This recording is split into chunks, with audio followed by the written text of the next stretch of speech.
This is the coming revolution in higher consciousness.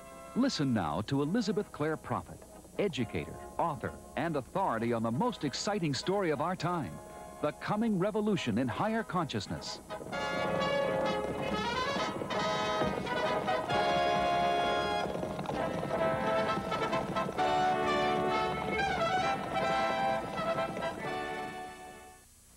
Perhaps you are familiar with various sorts of healers who come in the name of Jesus. We have wonderful people in the ministry in the United States, and I'm certain you do here, who do come and call forth healings that are instantaneous in people. They walk away and they leave their crutches and so forth. The path of the Ascended Master's teachings is not in this manner.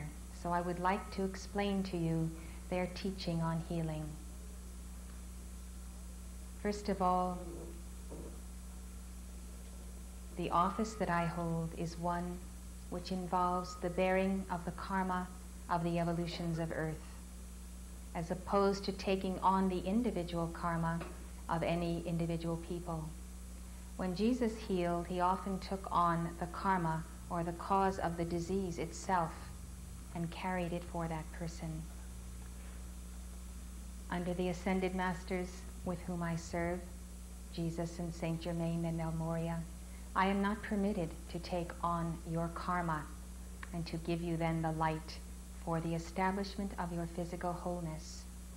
This is a path for the sons and daughters of God, whereby you study the teachings, you apply the science of the spoken word, and you win your own ascension by good words and good works, and by the grace of God, who does reward all who diligently seek him.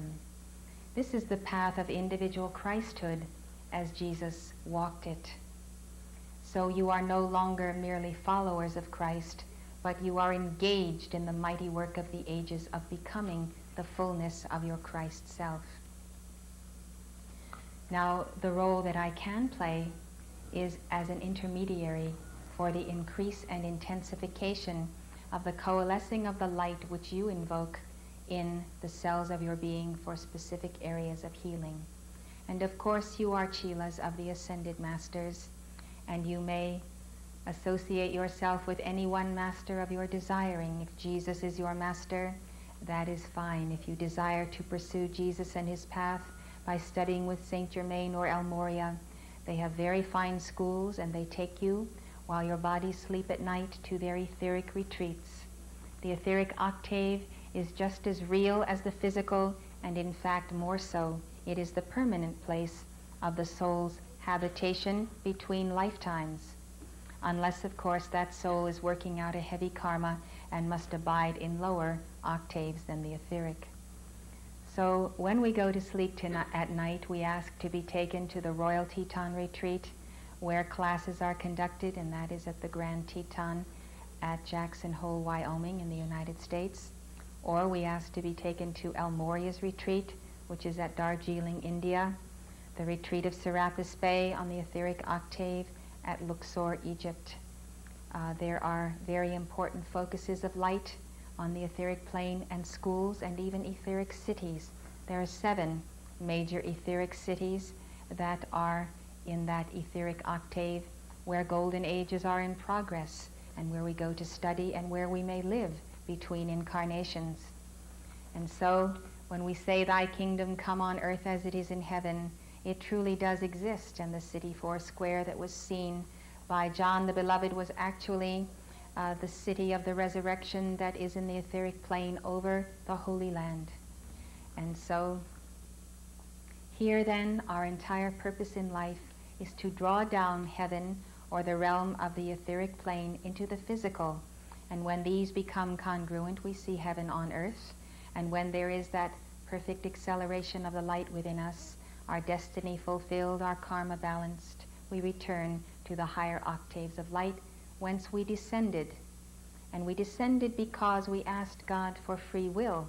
We asked him to go forth independent of merely taking on his will without cognition, without awareness. And so we went into these realms of free will, and we made a number of decisions that were not in keeping with the divine blueprint. We got ourselves embroiled with karma. We reacted to the actions of the fallen angels who came as false pastors, false teachers, and they, in their prowess and in their determination to lead the children of the light astray, did so.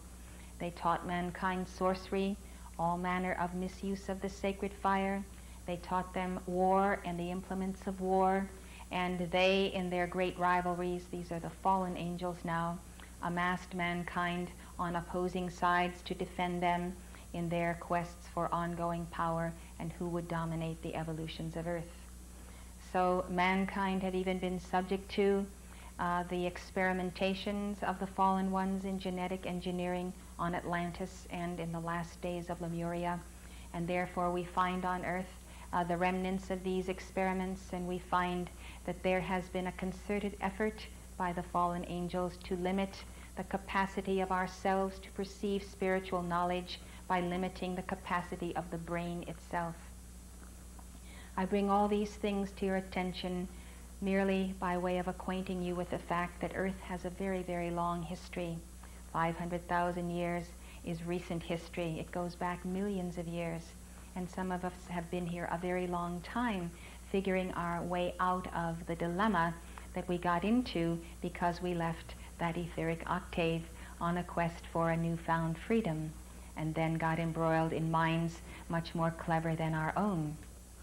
What we find today is that we have a Christ mind, we have a Holy Christ self, and this presence with us is our true mind and our true reality. We are all Christed ones, light bearers from the beginning, separating ourselves out, being educated in the mental body and the intellect, functioning through the emotions and the physical body.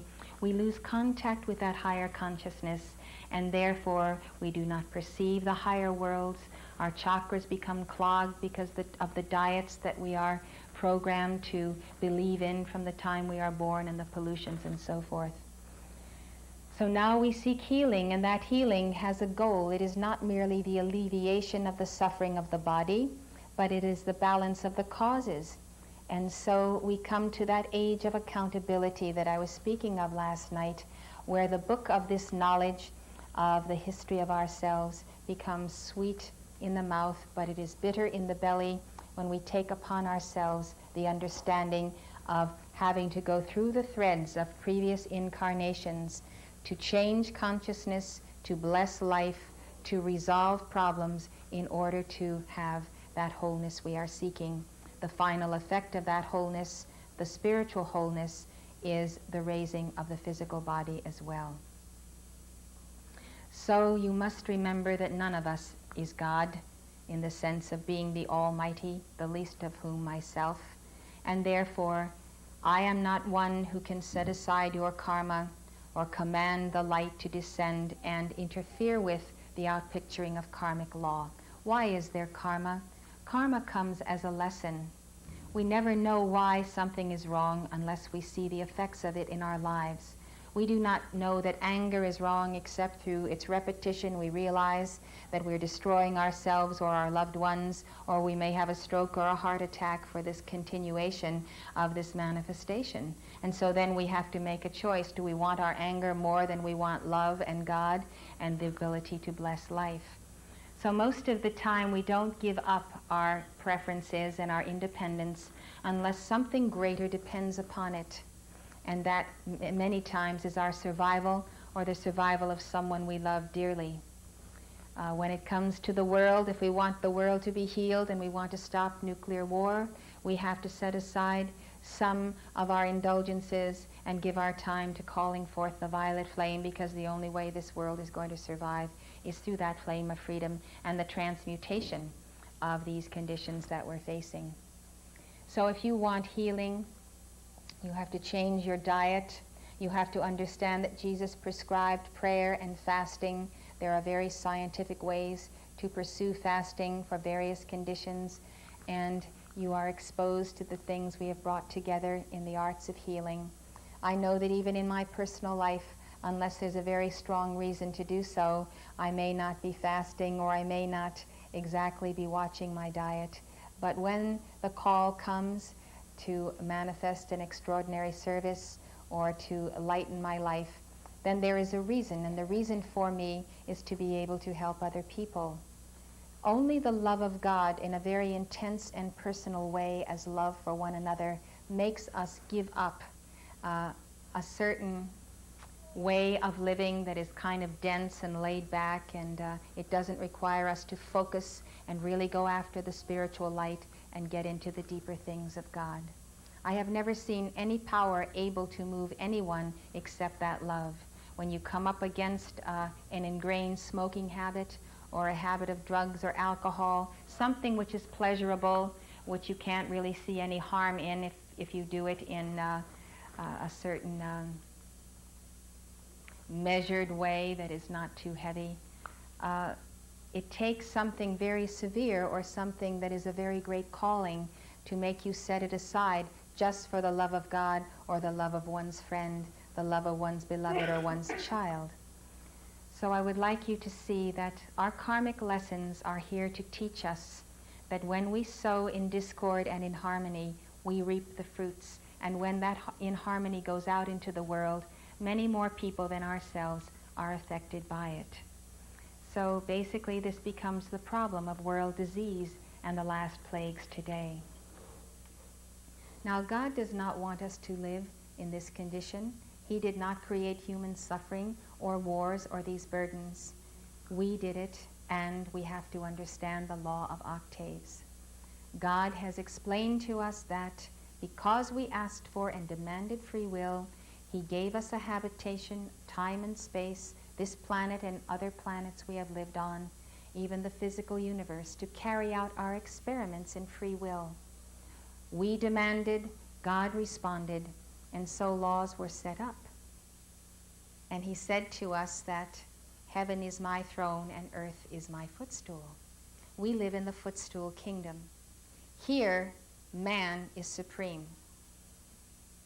And the only time God is supreme is when you say to God, not my will, but thine be done. Send me help. Help me, God.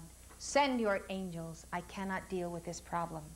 It takes the call, the prayer, for God to set aside what you have set in motion and to say, all right, you've gotten yourself into a jackpot. You've created this human problem. You're asking for help. I will intercede. God intercedes in many ways. He sends light for immediate protection through His angels. Or He may send you a teacher and a teaching and a path so you can untangle the knots that you have created. Now you see, if God would interfere with our free will, we have a little baby, we have allowed ourselves to be neglectful, the baby wanders near the fire. That baby is our responsibility. If we don't grab that baby is going to be burned. Now, unfortunately, this is the consequence of free will. God doesn't give free will and snatch it back, give free will and snatch it back. Continents have sunk because of the misuse of free will. Devastating wars have taken place. Millions of people have lost their lives. All kinds of calamities have occurred. Because once we agree and ask for free will, then not until we say, nevertheless, Father, not my will, but thine be done, do we say, God, now you are in authority in my life.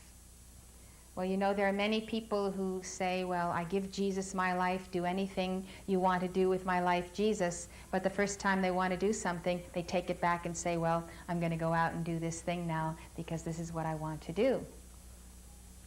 So God established covenants. Most of the covenants that God made from the beginning have been compromised or broken.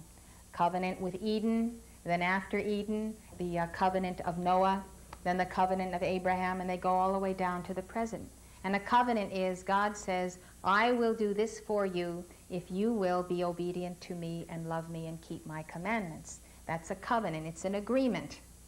And so when we break the agreement, we cut off the interchange, the flow. It's a two-way street. God is the giver. We're giving in return. All of a sudden, we don't comply, and there is no longer a two-way street.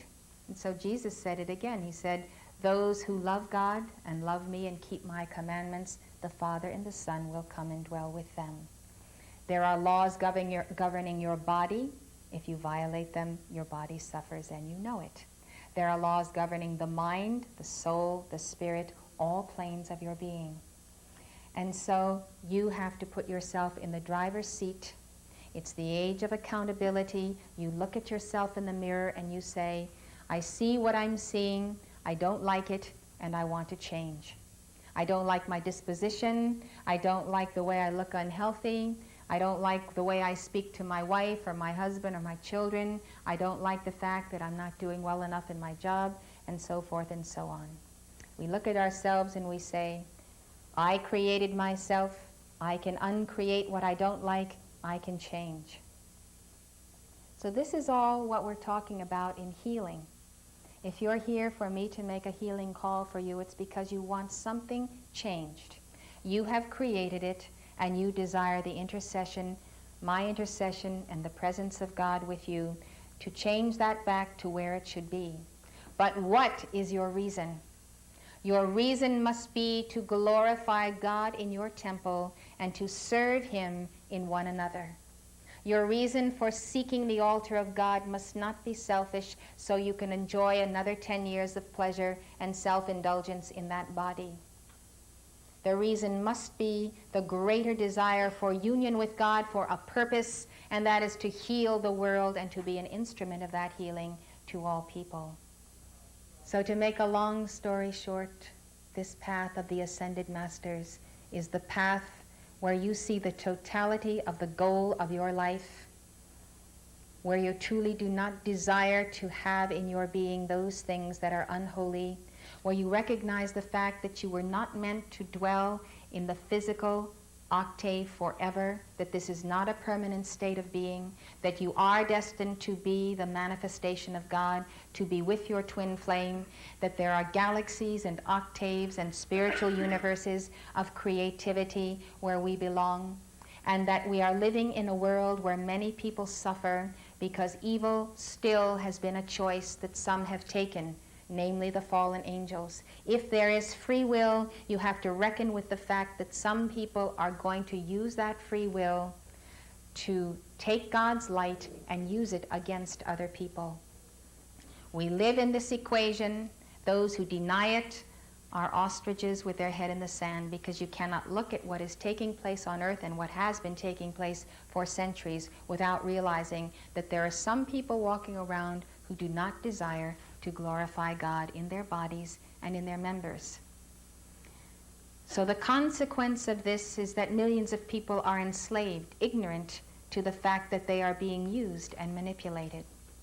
Therefore, my desire in being whole in myself, my desire to find the greatest strength and the greatest ability that I can, is to work the works of God to rescue His little children, the little people of this world who are bowed down in an economic treadmill, who have to pay their taxes, who have to submit to a system, and when you look at their week day in, day out, they scarcely have an hour to themselves beyond their jobs. They're taking care of their children and making enough money to keep a car and keep what is necessary in life. So lifetime after lifetime, we're on this treadmill, and we're still in the Egyptian bondage. Something is wrong. God didn't will it so, neither did you, neither did I, but we're submitting. We're allowing it to happen. We're standing by and participating in it. So I think that there's a great need for freedom, a great need for the liberation of people on earth in a spiritual way and in a totality.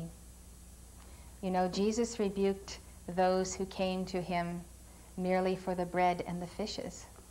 They came for the miracles, they came for the bread to eat, and he said, you should labor not for this bread, but labor for the bread of life. And then he gave his great sermon, I am the bread of life which came down from heaven. And the bread that he offers us is the assimilation of the word unto eternal life. Now, none of us is supposedly going to get out of this world except through the change called death. None of us here can, by our own bootstraps, ascend to heaven. We can't break the mold of our limitation. We are confined. We're confined by the law of our karma. And yet, with us is the omnipotence of God, the full power of the I Am presence and the Christ self that is our true immortality. And inside of us, divested of this form, we know that our spirit and our consciousness is immortal.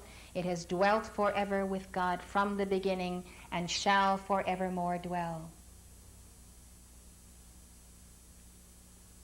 I will not chide you if you desire to have a suffering that you are bearing alleviated.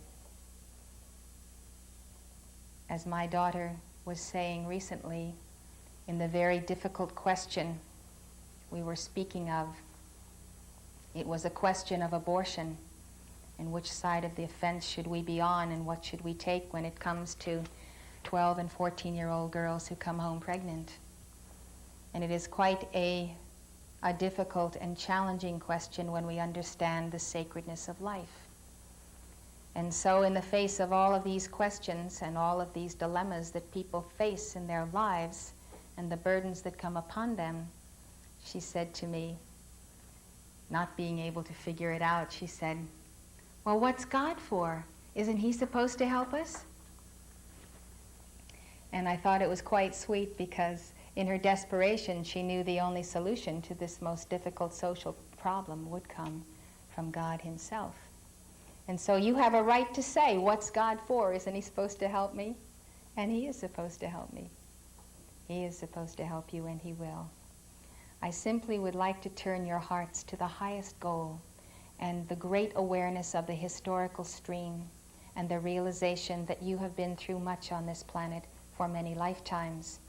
And only you can decide to step apart from that ceaseless round and be free and truly walk the earth in the dignity of your own Christhood and begin to feel that you are actually contributing to the acceleration of a planet into a physical golden age. I trust that the Ascended Master's teachings which we have brought to you will mean for you as much as they have meant for me. My life has been one of immense gratitude at having been contacted by Saint Germain, of knowing since my early childhood that I had a mission, going from church to church, asking the questions of the ministers, and they would give me their answers, and I would know in my heart that these answers were not complete, and sometimes they were not even true. And so I searched long and talked with God, asked him questions, and I found that God interpreted the scriptures to me in my heart by his Holy Spirit, and that just as a matter of generally living in God, I had an awareness that I came to find out that most people did not have of life and the inner workings of the universe. But the greatest joy of all is to bring to you the very personal presence of beloved Saint Joseph in the person of Saint Germain and his violet flame, because it truly is the liberation of an age. The wars we have had in this century are pointing to a great war. I do not agree that that great war is inevitable. I don't agree that anything that is evil is predestined. I believe we can transmute our karma. We can forestall the darkness. We don't have to submit to it and wait for the day and say, Jesus is coming, and therefore the war has to happen first, and then he will come, and then we'll all be resurrected, and then we'll go into the millennial age. I think these are unfortunate formulas that deprive us of realizing that we can make a difference and we can work change.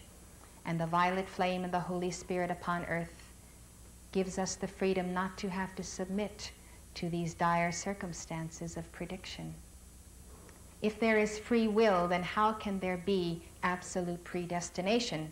We should all be locked into a mathematical formula and march to our destiny as little robots. The fact that there is free will means at any moment the power of God in our lives can change that which seems to be the downward course of events. I would like to explain that